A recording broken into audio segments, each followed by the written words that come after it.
Continuing with this book, where we left off last time, in the middle of chapter 2. Meanwhile, Ryan and Quinn rushed to meet the other charging shark, hoping to keep Shemaiah and Ishaya out of harm's way. They each jammed their shield arms into the shark's chomping mouth, breaking several of its teeth as it bit down on them. Ryan went for the shark's brain from the top of the shark's head with his coral spear, losing his spear in the process as it stayed stuck in the shark's head, while Quinn stabbed the shark's eye with his coral spear. The shark regrouped and tried to attack them again, but by this time the girls were upon it too. Ishaya took out the shark's remaining eye, while Shemaiah added her shield to the boys' attack on its teeth. Then the four of them fell back to see if they had succeeded, and to watch the shark thrashing blindly around as the other had. Soon all 7 of them stood in a group, panting and looking at each other in amazement. "I can't believe we didn't die," Aaliyah said. "I can't believe we defeated the sharks," Shemaiah said. Then they all started laughing, and the girls hugged the boys, who hugged back. But after a minute, Tanner remembered that Gus was still stuck in the sludge. "How do we get Gus out of his predicament?" he asked. They all looked over at Gus, who, although he was amazed and grateful that he hadn't gotten eaten by sharks, was bleeding and exhausted. He was having a hard time keeping his face out of the sludge, both because of the position in which he was thrown into the pit and because of his fatigue.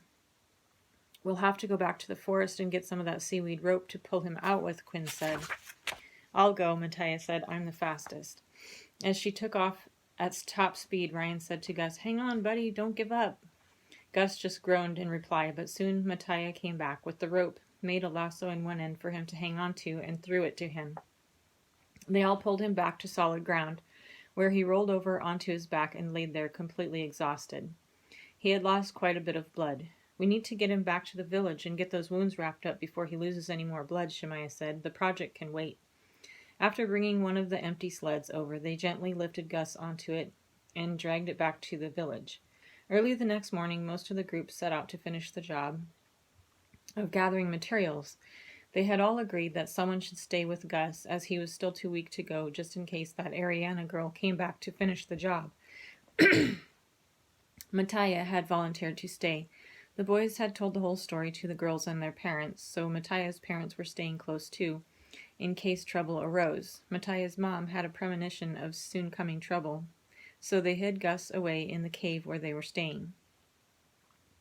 After a while, the team came back, dragging their sleds full of building materials. After some thought and discussion, they began to mark in the sand and pebbles where they thought the wall should go, and began to build with the materials that they had. It didn't take long for their activities to attract attention from the villagers. A group began to gather and ask about what they were doing. At first they seemed happy about the project, but then a small group joined the crowd, who began to heckle the team. "How do we know you aren't here to do something for Lukey?" one of them asked. "How do we know you aren't here to do something for Lukey?" Quinn snapped back, just to be a smart aleck, unaware of how his words had hit the truth squarely on. But at the mention of Lukey, the crowd stirred with nervousness, and the village leaders came forward. "We're going to have to ask you to stop until we find out what is going on here," the mayor said. "Seriously?" Ryan asked. "The buildings are still in ruin from the last attack, and you won't let us do anything to prevent future attacks?" "I'm sorry, but we just don't know who you are yet, and there have been reports of Lukey's helpers showing up in the area," the mayor replied. "Yeah, Lukey's helpers have been here," Tanner nearly shouted. "One of them almost killed our friend yesterday." At this point, the crowd lost control. The small group of hecklers had stirred them up in fear and anger, and they began to fight amongst themselves, and some began to grab up the supplies and throw them at each other. The team withdrew to hide from the mayhem behind a large rock nearby. As they huddled together, they looked at each other, saying, "What now?"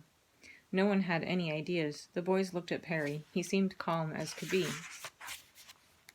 "Don't worry, something will happen soon, and then you will know what to do," Perry said. "Okay," Tanner said, unsure of what Perry was talking about, as all of them were. So they all peeked around the edge of their rock to see what was happening. The small group of hecklers was rising out of the crowd, swimming up as if looking for something. Suddenly they saw Ariana swimming towards the hecklers to join them. At a bit of a distance after her swam 2 new sharks. She joined the hecklers, and they all swam to the cave where the boys had first met her, and disappeared into it. "Aw, man, not again," Aaliyah groaned. "All right, team, suit up," shouted Ryan. "Time for another battle." They all grabbed the sharpest rocks they could find for their weapon hands and swooped down one after the other to grab shells for their shell hands as they swam for the sharks. Under them, the crowd finally noticed the approaching sharks and dropped everything and scattered for their holes. Tanner, Aaliyah, and Shemaiah charged one shark, while Ryan, Quinn, and Ashaya went in for the attack on the other one. As they swam, Tanner yelled, "Aaliyah, you get the eyes. Shemaiah, help me with the teeth."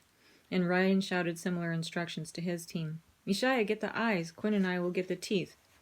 Aaliyah and Ishaya took a deep breath and focused on how they would get to the eyes without getting in the way of the teeth or the other team members, but this caused just enough lag that they were a little late getting to the sharks, and the sharks had already taken their first chomps on the shield members and were ready to go again by the time they got to Aaliyah and Ishaya, and the others were now a little behind and under the sharks.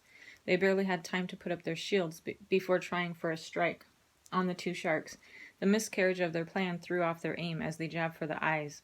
The other team members frantically attacked the undersides of the sharks with their sharp rocks as they swam back to the front to help Aaliyah and Ishaya. Suddenly, Ishaya felt someone push her towards the shark's mouth, trying to push her in. She pushed back on the shark with her other hand and turned to see that Ariana and the other hecklers had come out of their cave to try to complicate their battle against the sharks. "New enemies," she shouted to warn the rest of the team, as the hecklers were all getting into place to try to feed her team to the sharks. They all looked and realized they were hemmed in with the sharks on one side and the hecklers on the other. "Perry!" Tanner shouted. "A little help?"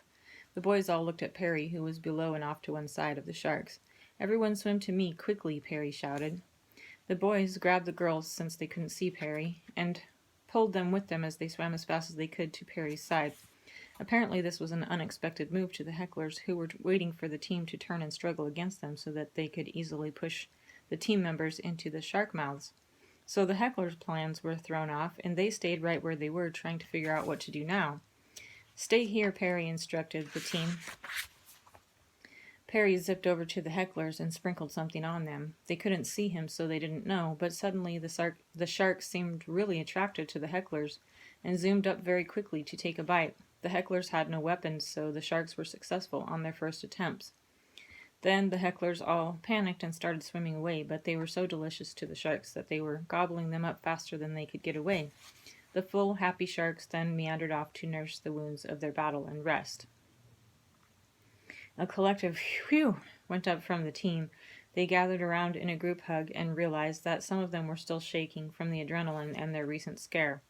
Slowly the villagers began to come out of hiding. They had seen the whole battle and now realized that the hecklers were Lukey's helpers, and that the team was with Perry, who the village knew to be their friend even if many of them couldn't see him. The mayor apologized for the misunderstanding and said that the whole village will help them with the project now.